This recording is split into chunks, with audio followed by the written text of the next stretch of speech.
बिस्मिल्लाह इर्रहमान इर्रहीम। अल्हम्दुलिल्लाह और द्रूद ओ सलाम हो मोहम्मद सल्लल्लाहु अलैहि वसल्लम पर। प्यारे भाइयों और बहनों, पिछले एपिसोड में हमने देखा कि इस्लाम से पहले औरत का हाल क्या था।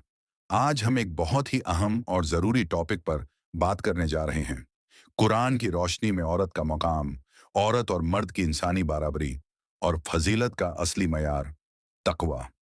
आज के दौर में अक्सर ये सवाल उठता है, क्या इस्लाम औरत को बर्बरता का हक देता है?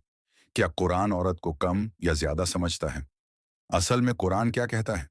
आइए हम कुरान की सीधी रोशनी में इस बात को समझते हैं।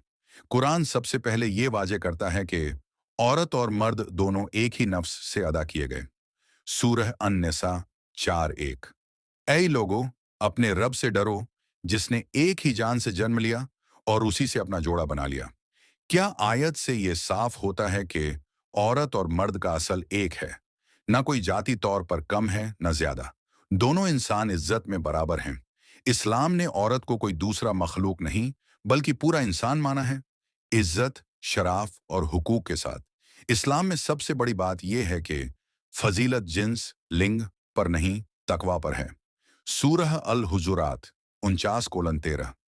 ऐ लोगों, हमने तुमको एक मर्द और एक औरत से पैदा किया और तुमको कौम के कबीले बनाया ताकि आप एक दूसरे को पहचान सकें। अल्लाह का सबसे पुराना इज्जत वाला वही है जो सबसे ज्यादा मुत्तकी है। यहाँ कुरान ने बिल्कुल साफ कर दिया, न मर्द होने पर फजीलत, न औरत होने पर कामतारी, सिर्फ और सिर्फ तकवा, यानी अल्लाह का खौफ, परहेजगारी और नेक अमल। ये कुरान का क्रांतिकारी संदेश है। कुरान बताता है कि इबादत, सवाब और जजा में औरत और मर्द दोनों बराबर हैं। सूरह अल अहज़ाब 23:30। बेशक मुस्लिम मर्द और मुस्लिम औरतें, ईमान वाली मर्द और ईमान वाली औरतें, सब्र करने वाले मर्द और सब्र करने वाली औरतें, नमाज पढ़ने वाले मर्द और नमाज पढ़ने वाली औरतें, अल्लाह ने इन सब के लिए मगफिरत और बड़ा अज्र तैयार किया है।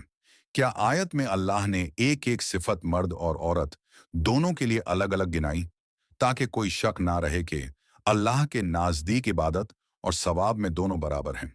इस्लाम में औरत सिर्फ घर की जिम्मेदारी नहीं बल्कि मुआशरे का अहम हिस्सा है। कुरान ने माँ, बेटी, बीवी और बहन, हर रिश्ते में औरत को इज्जत का मकाम दिया। सूरह लुकमान 31:14। इंसान को उसके माता पिता के साथ सहमति का हुक्म दिया गया। माँ का दर्जा इतना बुलंद किया गया कि जन्नत को माँ के कदमों के नीचे बताया गया। हदीस। ये सब औरत के बुलंद मुकाम का सबूत है। इस्लाम में मर्द और औरत की कुछ जिम्मेदारियां मुख्तलिफ हैं, लेकिन इसका मतलब ये नहीं कि एक ज्यादा है, एक काम। मुख्तलिफ भूमिकाएं बराबर न बर्बरता बल्कि हिकमत और निजाम है। जैसे दोनों एक दूसरे के लिए लिबास हैं। सूरह अल बकराह 287। तुम उनके लिए लिबास हो और वे लिबास के लिए हैं, यानी एक दूसरे की हिफाजत, इज्जत और सुकून का जरिया।